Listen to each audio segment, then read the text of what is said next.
Hi, Lynn Sharp here, and today on Eating Sharp we are going to debunk a recipe that is all over Facebook. What does that mean? I'm going to try it out to see if it actually does what the recipe says. Stay tuned. This is Eating Sharp. Hi, welcome back. As you heard earlier, we are going to debunk a recipe that is all over Facebook, and it is a blooming apple. So first you want to get you some apple crisp apples. They are so delicious. They taste like honey is inside the apple. So try these out at the grocery store. Okay, first you want to cut off the top here. Just about a third. I went a little bit less than a third because I like a lot of apple in my dessert. What I also did is I cut it flat here because I want the apple to sit flat.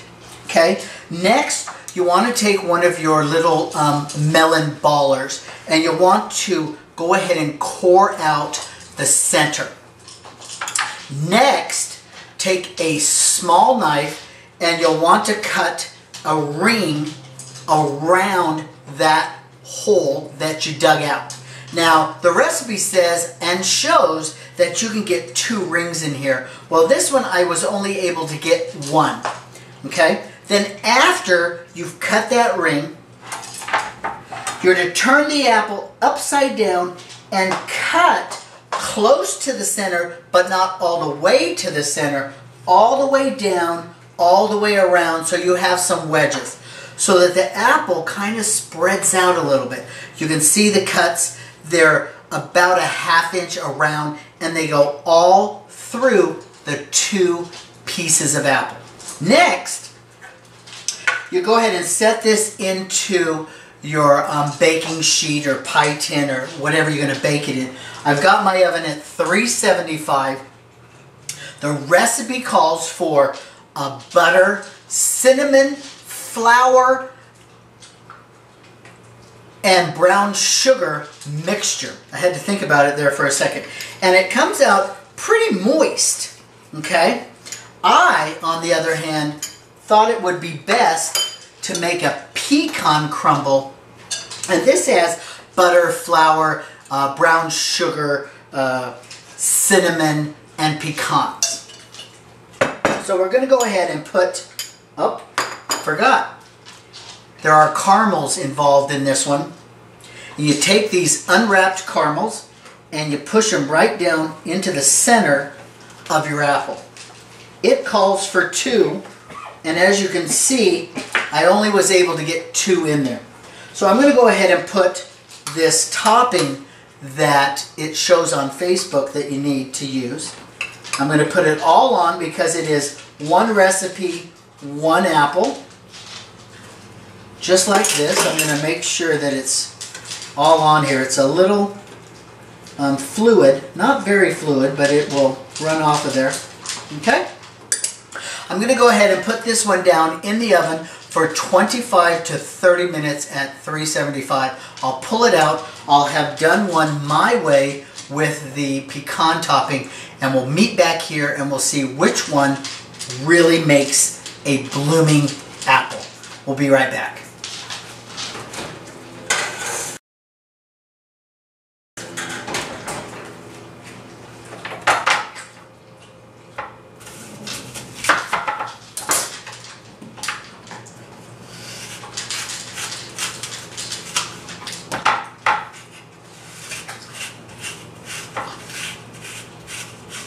The dogs are eating.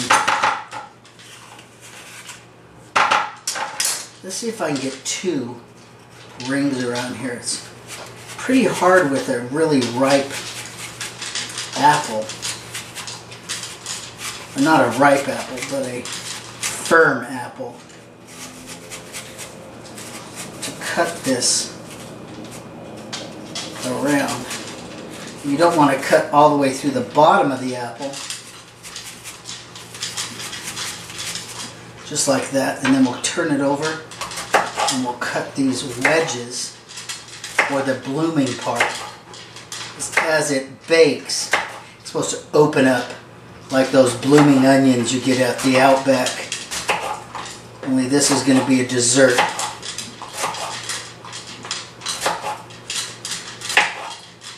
One more cut there. Put this one in here. I'll put a couple of caramels down in there, just like that. I'll put my topping on here.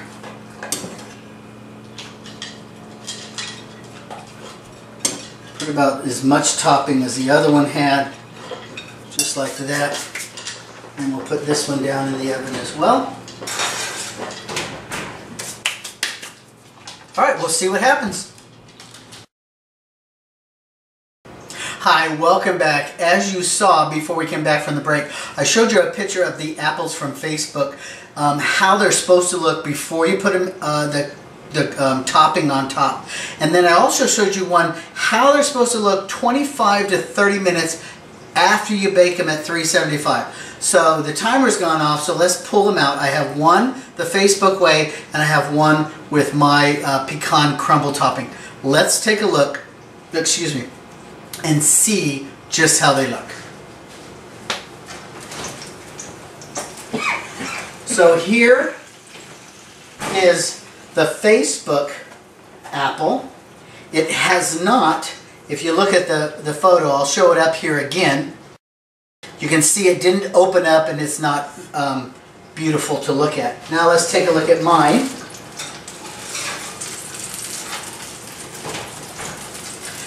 It too has not opened up like a, that's hot, like a blooming apple should. Now let me take a fork here and see if we can just nudge it a little and see if that will open up. So let's go ahead and give it a little nudge. No, it's pretty firm down in there. It does not want to open, although we did have one tube pop down. Let's see about this one. If I push straight in the middle, it wants to open up a little bit, but it's still a little tough in the center. So what I'm going to do is I'm going to put these back in for another 15 minutes, see if we can finish them up and get them to look like the picture on Facebook. We'll be right back.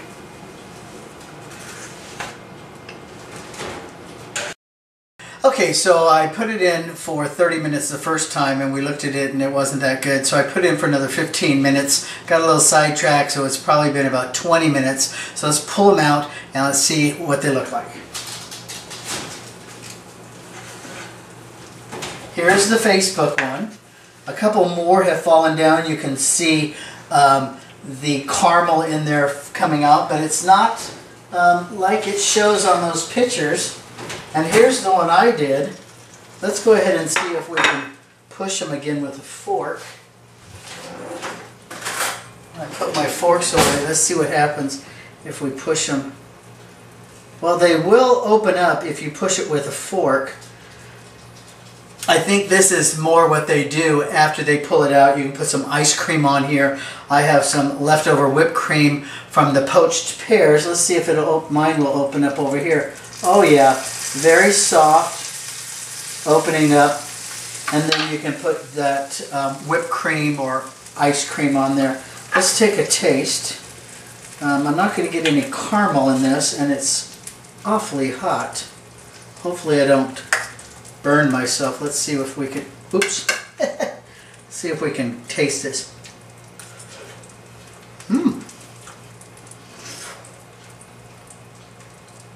That's pretty good. The brown sugar, butter, flour, cinnamon mixture that they put on this has become a little chewy, kind of to enhance that caramel that's down in here that I don't see anywhere. It has melted through and probably melted out the sides here because we cooked it a little bit too longer, or a little bit longer, not too longer. I've got a nice ribbon of caramel there. Let's taste this one. Now this one of course has the pecan topping. I think pecan crumbles really go good with apples. It gives it a little nutty flavor and just gives it a whole nother element of texture.